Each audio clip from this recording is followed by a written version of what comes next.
大家好，我哋係一 J 再 J，我係一 J。我係二 J。喂，今日我哋 J 咩好？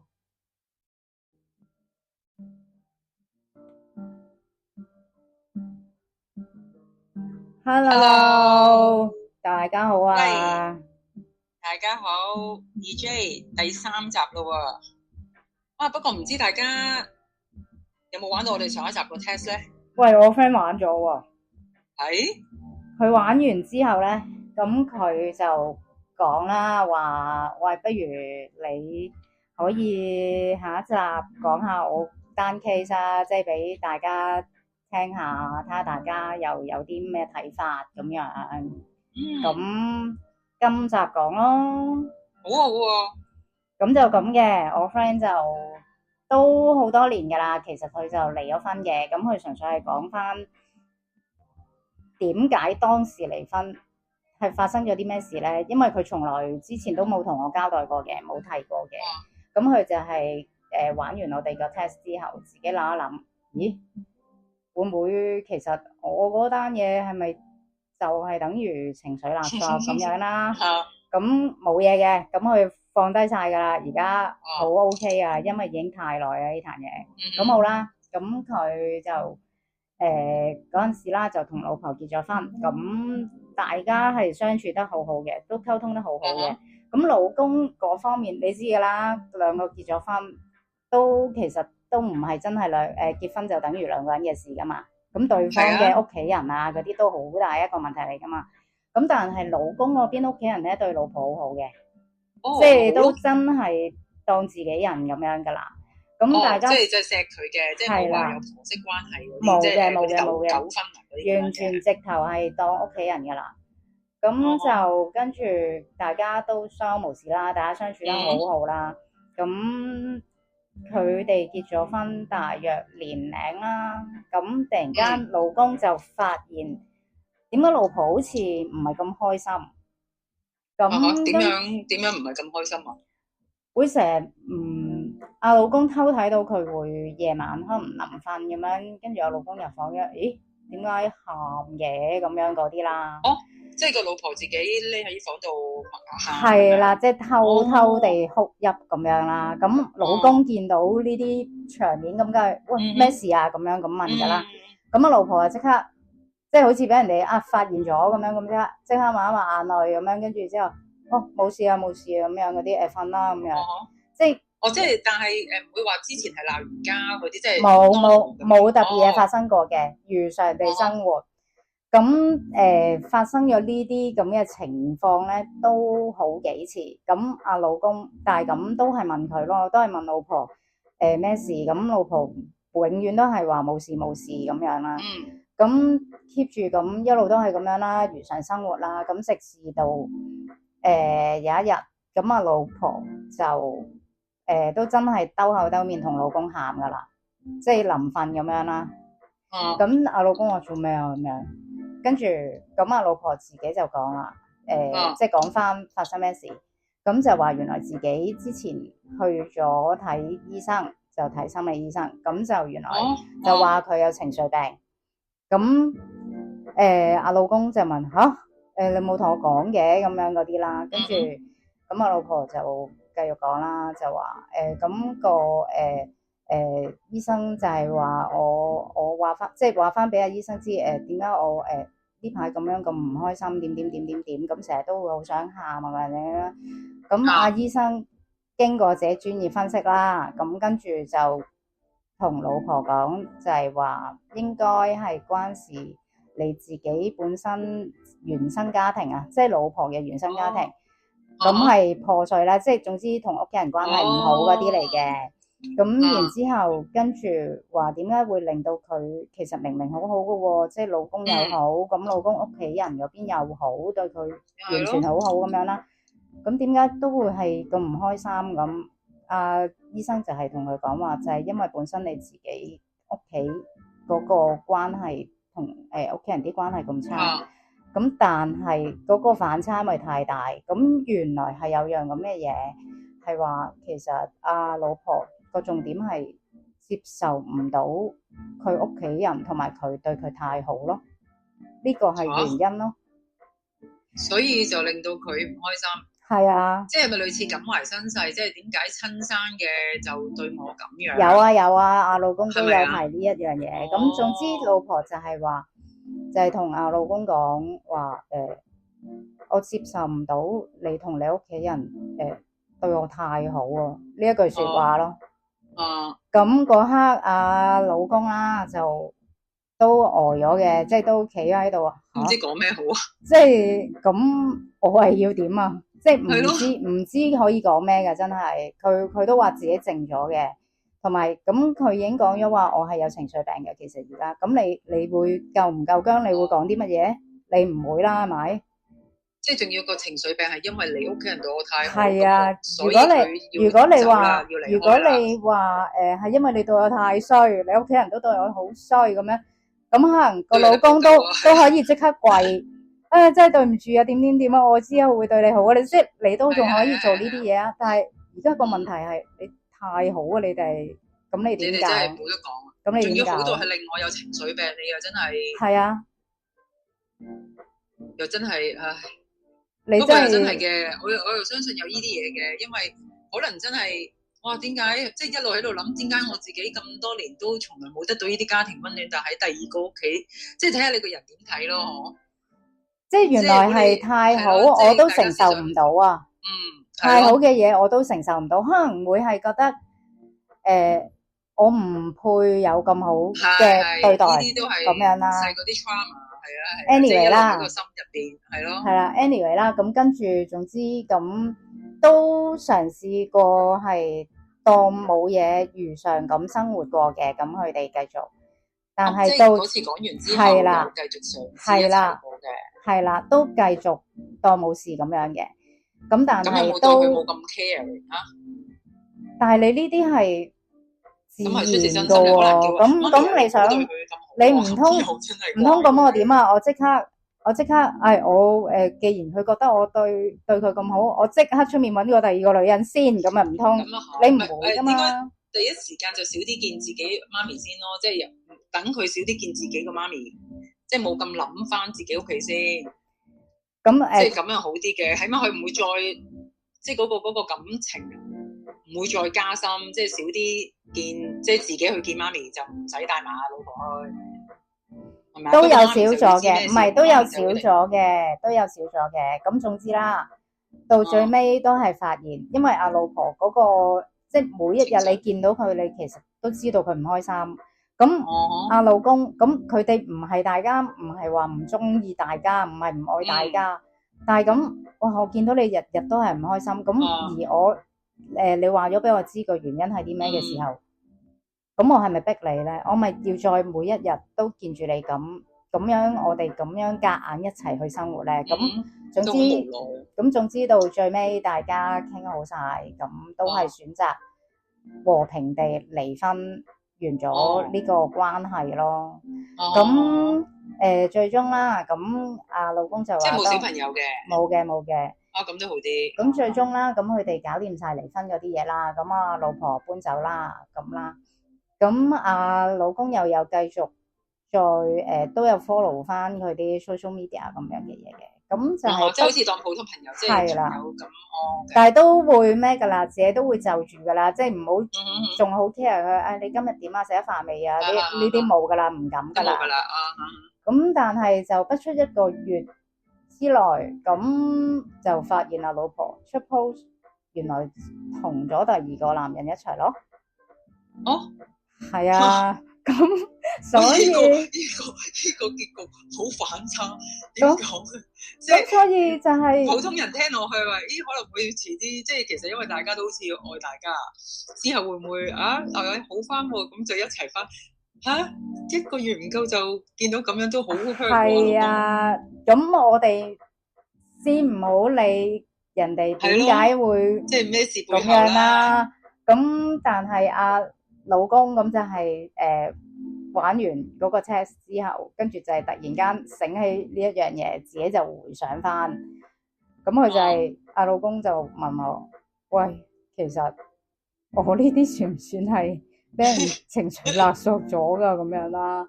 咁我冇啊，我都唔講咁多，冇都唔加意見。咁同埋都咁耐啦，咁其實根本佢即係純粹係抽起條筋咁樣問下啫，唔係話即係嗰啲過晒㗎，係啦，嗰啲冇嘅，即係得個支持咁咯。係啊係啊，冇話。咁嗰陣時佢係無奈嘅，你因為太好，跟住話離婚，同埋咁其實我又覺得呢樣嘢真係你又真係冇得好講嘅，真係。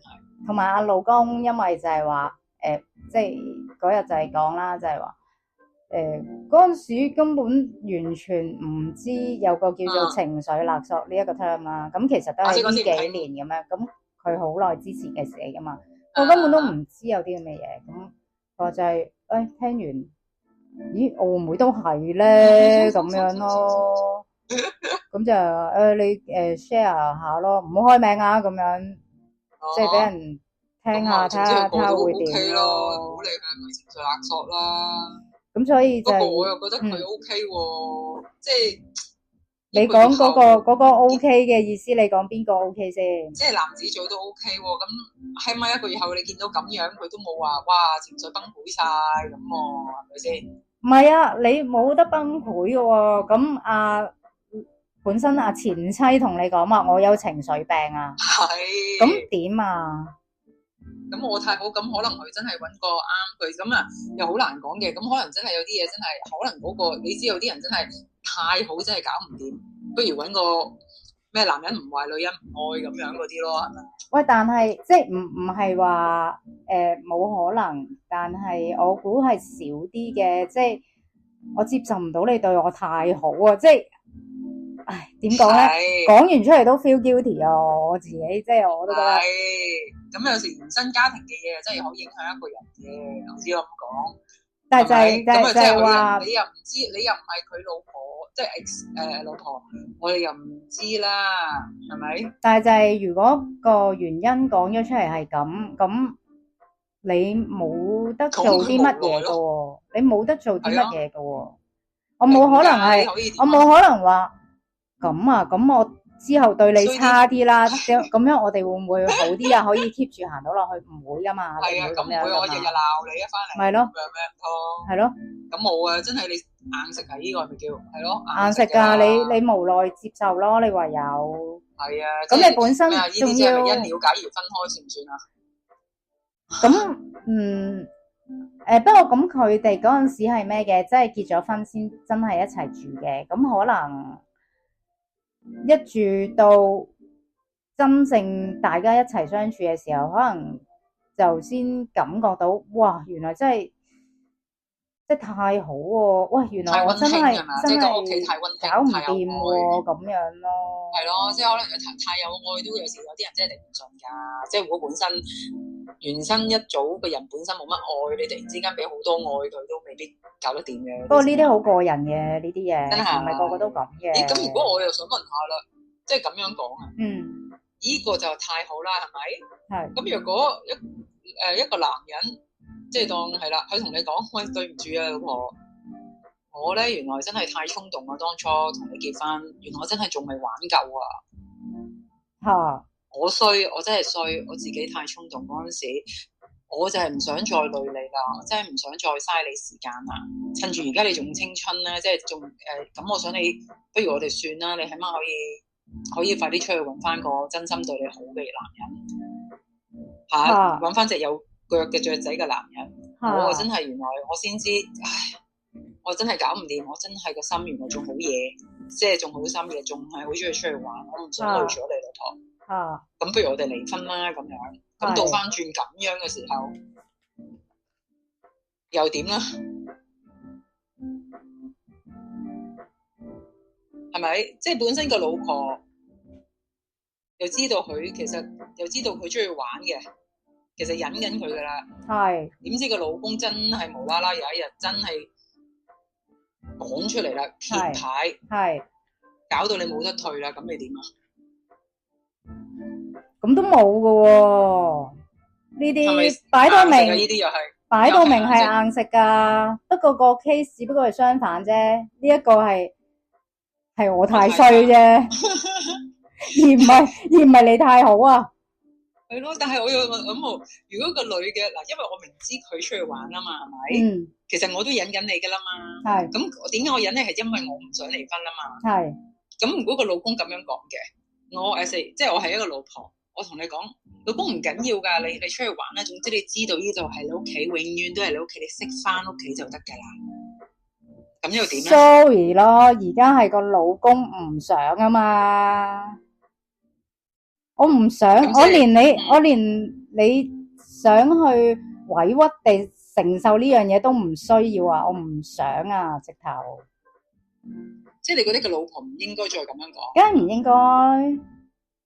即係如果唔係受你二次傷害，因為你覺得係咪個老公因為其實咁樣講得，其實冇諗過有退路㗎啦，即係唔會諗住，因為其實我估個老公咁樣覺得，預咗個老婆成講話，唔介意啊我，因為其實個老公點會唔知個老婆忍緊佢啊？係咪先？好明顯係我個重點，我講得出嚟就係想，快快手手，大家傾好離婚完。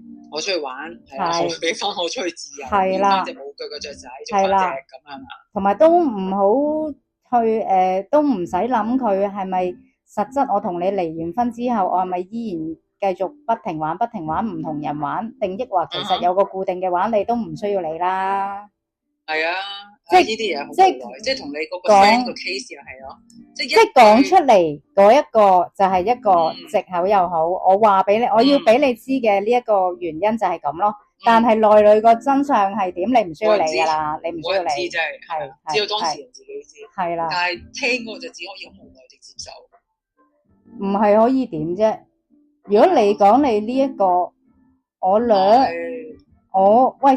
點都有翻少少自己尊嚴啦，講真。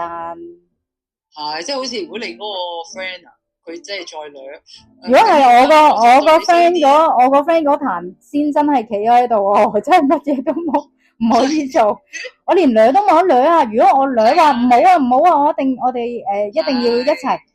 喂，但係佢日日要喊啊，日日都唔開心啊！你做乜逼佢日日唔開心對住你啊？點解有咩嘢又係瀨嘢嘅？係啊，先真係。係啊。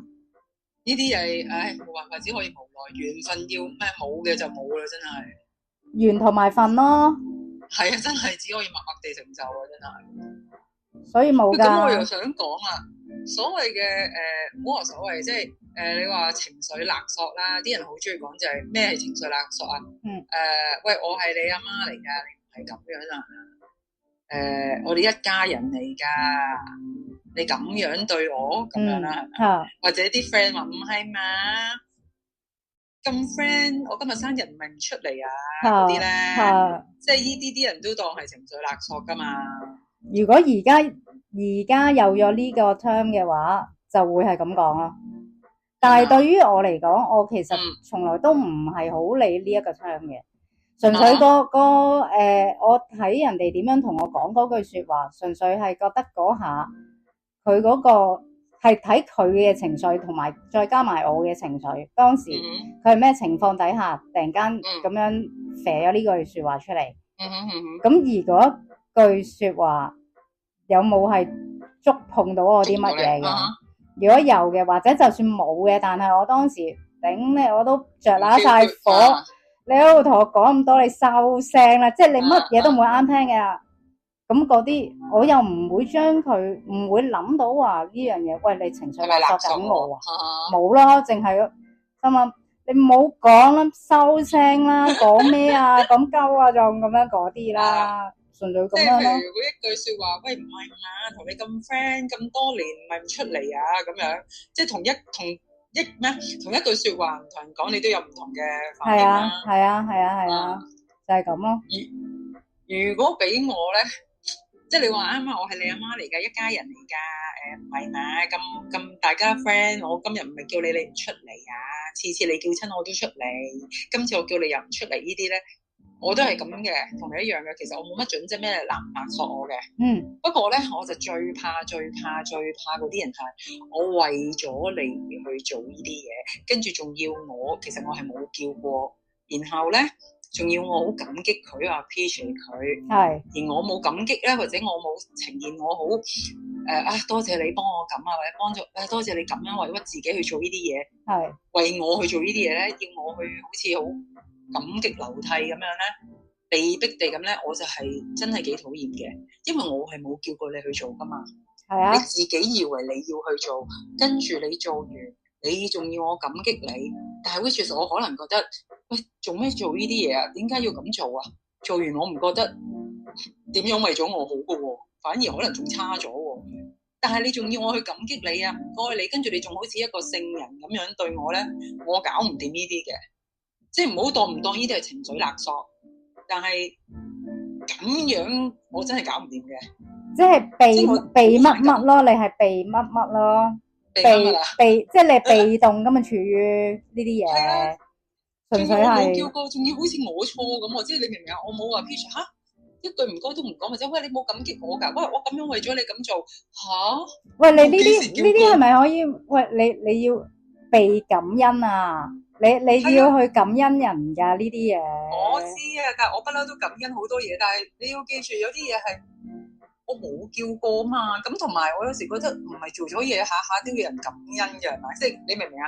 唔使人哋你真係為我嘅話，你唔使要我去感恩你噶嘛。你自然嘅話，我突然間諗起，即係我話哇好肚餓啊咁樣，跟住對方佢有唔係啊，對方佢有唔係戇鳩鳩咁樣，跟住之後買咗個 burger 牛肉，跟住之後喂我特登買俾你㗎，落大雨我都特登買俾你食。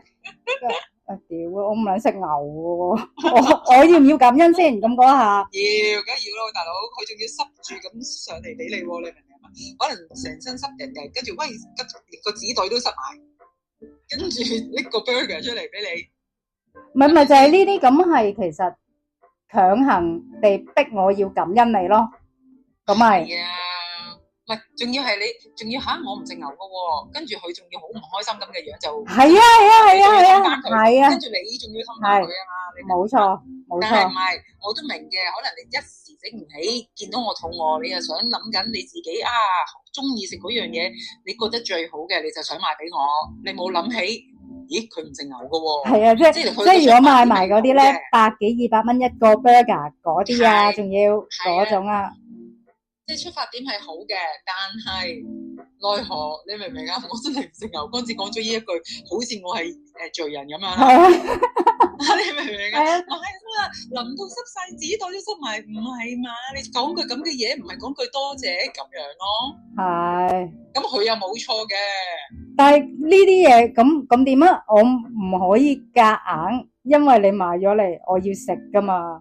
咪食就唔得啦！如果你本身唔食牛嗰啲係咪先？我夾硬，所以我咪只可以講句嚇，我唔食牛噶喎，多謝晒咁樣咯，唯有。哇！你呢個多謝晒係好撚有骨喎，好細，但係都有啲假喎。嗰件事多咗啦，多咗啊！落雨地咁樣出去買係咪？咁你都要感恩佢真係。緊張你肚餓而落去買嘅，呢一樣要多謝佢嘅。喂，咁如果我講嗰句嚇，我唔食牛喎，唔緊要啦，不過都多謝你啊，你食多個啊，你點啊？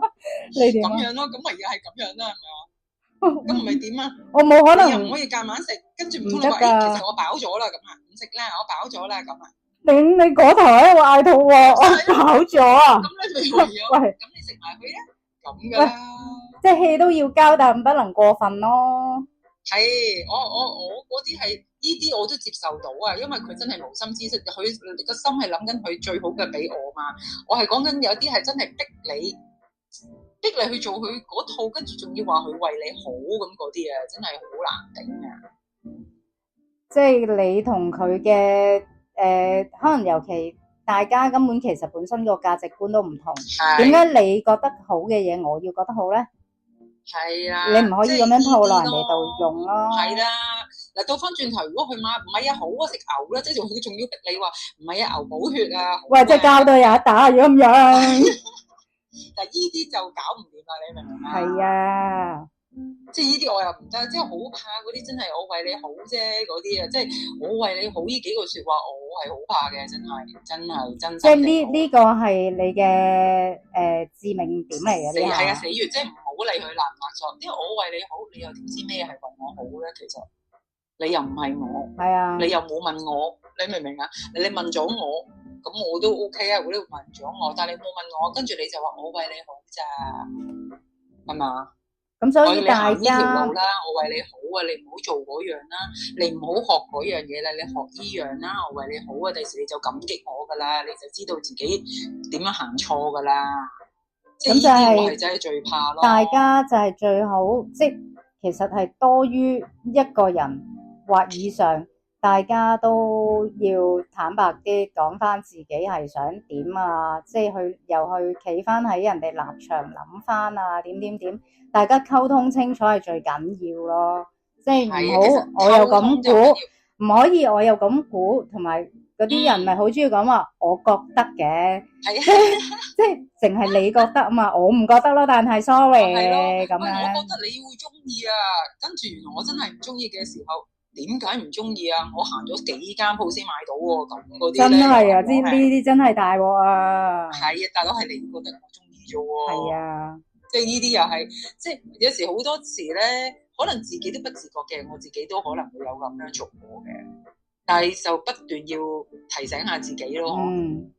即係人哋唔係你，即係應該咁講，你唔係人哋條床，每樣嘢都問下先，係咪啊？係，就算真係見到佢真係咁啦，原來自己衰咗，咁你就唔可以再講嗰句我為你好啊！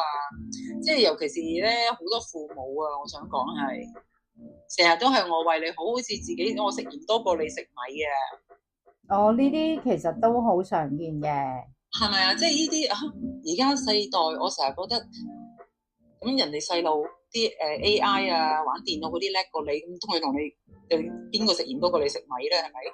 可能你連撳個掣都未識啊！啱啱啊？因為如果父母嗰啲始終可能停留咗喺最傳統嗰個思想，我係你老豆老母，我就係講乜嘢都啱，你就要聽我講咁樣咯。即係總之你哋係小朋友咧，你就做乜都錯噶啦，你啲思想乜都係錯噶啦。總之應該唔係乜都係錯，總之你嘅思想同我唔混合，你就係錯。